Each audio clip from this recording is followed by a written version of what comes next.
அரண்மனை 4 படத்துல இருந்து ரீசெண்டா ட்ரெய்லர் ரிலீஸ் ஆயிருந்தது. ஐயோ மீண்டும் மீண்டுமா?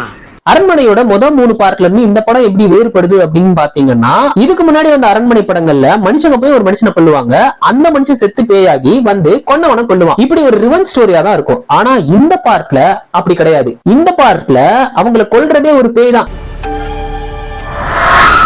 அந்த பேயோட பேரையுமே இந்த ட்ரெய்லர்ல சொல்லிருக்காங்க, பாக். உலகத்தில் இருக்கக்கூடிய எத்தனையோ மன்னர்கள் எவ்வளவு இடங்களை போர் செஞ்சு அவங்க எல்லைகளை விரிவுபடுத்தி இருந்தாலும் பிரம்மபுத்திரா நதியை தாண்டி அருணாச்சல பிரதேசத்துக்குள்ளேயோ அசாம் மாநிலத்துக்குள்ளேயோ போகவே இல்லை. அதற்கு பல காரணங்கள் சொல்லப்பட்டாலும் மிக முக்கியமான காரணம் பேய் பயத்தால. அது என்னன்னு பாத்தீங்கன்னா, பிரம்மபுத்திரா நதியில இருக்கக்கூடிய பாக் அப்படிங்கிற ஒரு பேயோட பயத்தினால. இந்த பாக் அப்படிங்கிற பேய் அசாம் மாநிலத்துல சொல்லப்படக்கூடிய பழங்கதைகள்ல இருக்கக்கூடிய பேய். இந்த பாக் அப்படிங்கிற பேய் நீர்நிலைகள்ல தான் காணப்படுமா, அதாவது ஆறுகள், ஏரி, குளம் இந்த மாதிரி இடங்கள்ல.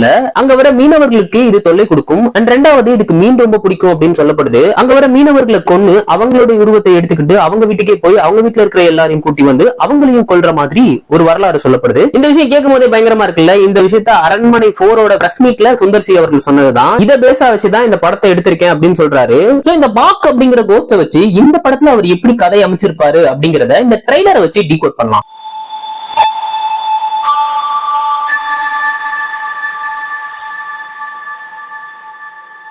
இந்த படத்துல சுந்தர் சி அவர்கள் ஒரு வக்கீலா வராரு. அவருக்கு தங்கச்சியா வர தமன்னாவும் அவங்களோட ஹஸ்பண்டா வர சந்தோஷும் ஒரு காட்டு பகுதியில வாழ்ந்துட்டு வராங்க. அவங்களுக்கு 2 குழந்தைங்க இருக்கு. அப்படி வாழ்ந்துகிட்டு இருக்க இவங்க வாழ்க்கையில ஒரு சின்ன சண்டை வருது. அதுல கோச்சிக்கிட்டு இவர் காட்டுக்குள்ள போறாரு. அப்போ ஹார்ட் அட்டாக் வந்து இவர் இறந்து போறாரு. இங்க பாத்தீங்கன்னா தமன்னா இதனால தூக்கு மாட்டி இறந்து போறாங்க. இப்படிங்கிற மாதிரி தான் இந்த ட்ரெய்லர் ஸ்டார்ட் ஆகுது. ஆனா உண்மையான கதையை சுந்தர் சி அவர்கள் தான் கண்டுபிடிக்க போறாரு அப்படிங்கிற மாதிரி காட்டுறாங்க. இது என்ன மாதிரி இருக்கும் அப்படின்னு பாத்தீங்கன்னா, இந்த பாக் அப்படிங்கிற பேய் ஒண்ணு சொன்ன பாத்தீங்களா, தன் பகுதிக்கு வரக்கூடிய ஆட்களை கொன்னு அந்த உருவத்தை அதை எடுத்துக்கிட்டு வீட்டுக்கு போய் கொல்லுன்னு சொன்ன பாத்தீங்களா, அந்த பேட்டர்ன்ல தான் இந்த கொலை நடந்திருக்கு. எப்படின்னு பாத்தீங்கன்னா, காட்டுக்குள்ள ஜாகிங் போயிட்டு இருக்கிற சந்தோஷ இந்த பேய் வந்து கொல்லுது. கொன்னதுக்கு அப்புறம் சந்தோஷோட உருவத்தை எடுத்துட்டு வீட்டுக்கு வந்து தமன்னாவையும் அவங்க குழந்தைகளையும் கொல்ல பாக்குது. அப்போ தமன்னாவை கொன்னுடுது. இதுக்கப்புறம் அந்த பாக் அப்படிங்கிற டீமனுக்கு வந்து சக்திகள் அதிகமாகுது. இன்னும் அந்த குடும்பத்துல இருந்து ஒரு உயிரை எடுத்தாலும் இதோட பவர் ரொம்ப அதிகமாயிடும் அப்படிங்கிற மாதிரி இந்த ட்ரெய்லர்ல சொல்லப்படுது. இப்ப இந்த வீட்டுல இருக்கிற இன்னொரு உயிரை எடுக்கிறதுக்காக அந்த பாக் அப்படிங்கிற பேய்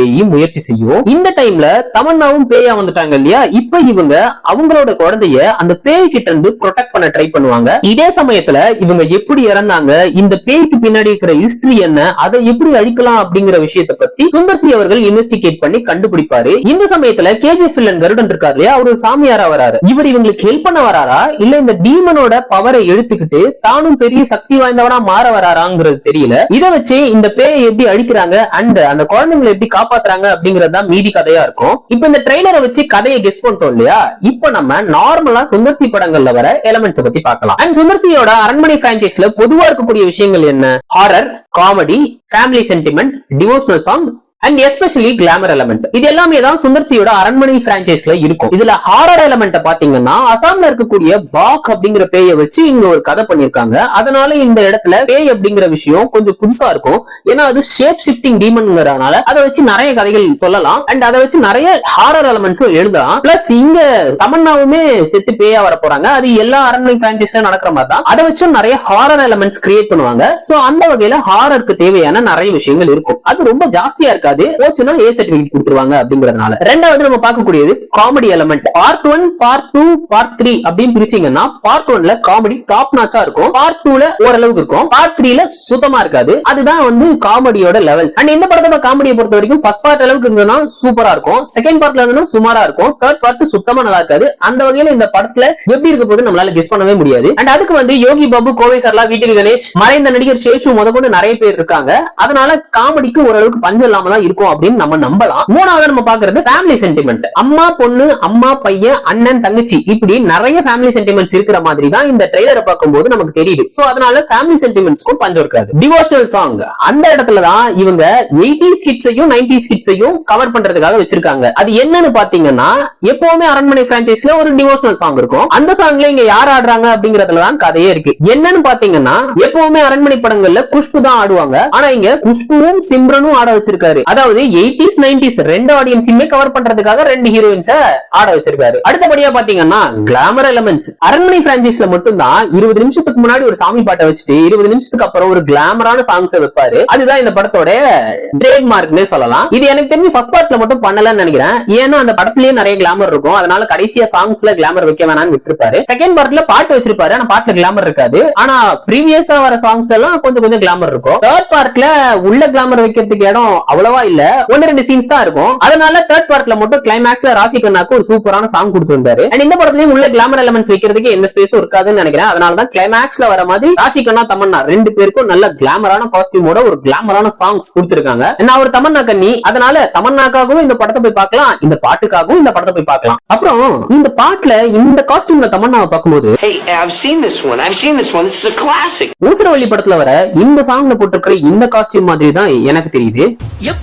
என்னப்பா பேசிக்கலி நம்ம தமன்னா ஃபேன், எனக்கு இதெல்லாம் சர்வ சாதாரணம். ரெண்டாவது இந்த ஒயிட் காஸ்டியூம்ல பார்க்கும்போது ஒக்கமாடு பாட்டுல அனுஷ்கா போட்டிருந்த காஸ்டியூம் மாதிரி இருக்கு. அப்ப உன் நினப்பு ஃபுல்லா தமன்னா மேலதான் இருக்கு. ஏன்னா பேசிக்கலி நம்ம தமன்னா ஃபேன். ரைட் விடு. அப்புறம் ராசிகண்ணாவை பத்தி நான் பேசவே இல்லை நினைக்காதீங்க.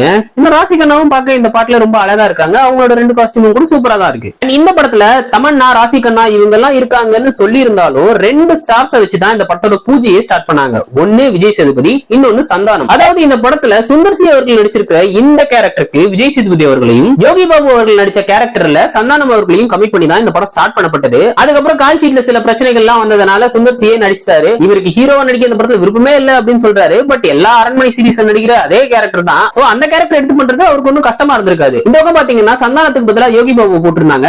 இதுக்கு முன்னாடி வந்து அரண்மனை 3லயுமே யோகி பாபு தான் காமெடி நடிச்சிருப்பாரு. அந்த படத்துல பெருசா ஒன்னும் காமெடி ஒர்க் அவுட் ஆகல. ஆனா இந்த படத்துல நல்லா இருந்ததுன்னா சூப்பரா இருக்கும். இன்னொரு விஷயத்த சொல்லி ஆகணும், இந்த படத்தோட செட் ஒர்க் சிஜி ஒர்க் ரெண்டுமே சூப்பரா பண்ணிருக்காங்க. இந்த படத்துல 70% மேல சிஜி யூஸ் பண்ணிருக்கேன் அப்படின்னு சொல்றாங்க. அந்த வகையில இந்த ட்ரெய்லர்ல சிஜி பாக்குறதுக்கு ஒரு சில இடங்கள்ல சூப்பராவும் ஒரு சில இடங்கள்ல சுமாராவும் தெரியுது. எப்படின்னு பாத்தீங்கன்னா இந்த பேய் வர சீக்வன்ஸ்ல ரொம்ப அனிமேட்டடா தெரியற மாதிரி இருக்கு ஒரு சில பேய்கள் வர போர்ஷன். அண்ட் சாங் பேக்ரவுண்ட்ல சிஜி யூஸ் பண்ணிருக்கேன்னு சொல்றாங்க. அது பாக்குறதுக்கு நல்லா தான் இருக்கு. அதே மாதிரி இந்த சாமி பாட்டுல வர செட்டு ப்ராப்ஸ் எல்லாமே சூப்பரா இருக்கு. சோ அந்த வகையில இந்த படத்துல நிறைய மெனக்கடல்கள் போட்டிருக்காங்க அப்படிங்கிறது தெரியுது. இந்த மெனக்கடல்களுக்குலாம் அவுட்புட்டா படம் நல்லா வந்துருச்சு, படம் வந்து ஹிட் ஆயிடுச்சு அப்படின்னா சூப்பரா இருக்கும். சோ இந்த படத்தை சுந்தர்சி அவர்கள் சொன்ன மாதிரி அவர் புதுசா அட்டம் பண்ணிருக்காரு அப்படிங்கிறதுக்காகவும் தமன்னா இதுல நடிச்சிருக்காங்க அப்படிங்கிறதுக்காகவும் நான் போய் பார்ப்பேன். நீங்க எந்த விஷயத்துக்காக இந்த படத்தை போய் பாப்பீங்க அப்படிங்கறத மறக்காம கமெண்ட் செக்ஷன்ல சொல்லிக்கோங்க.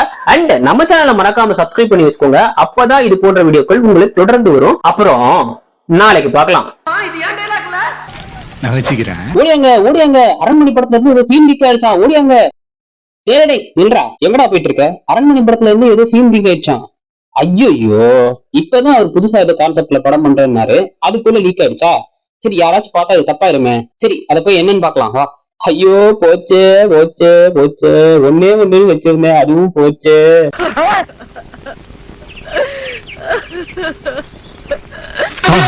மறக்காம சர்ப்ரைஸ் பண்ணுங்க.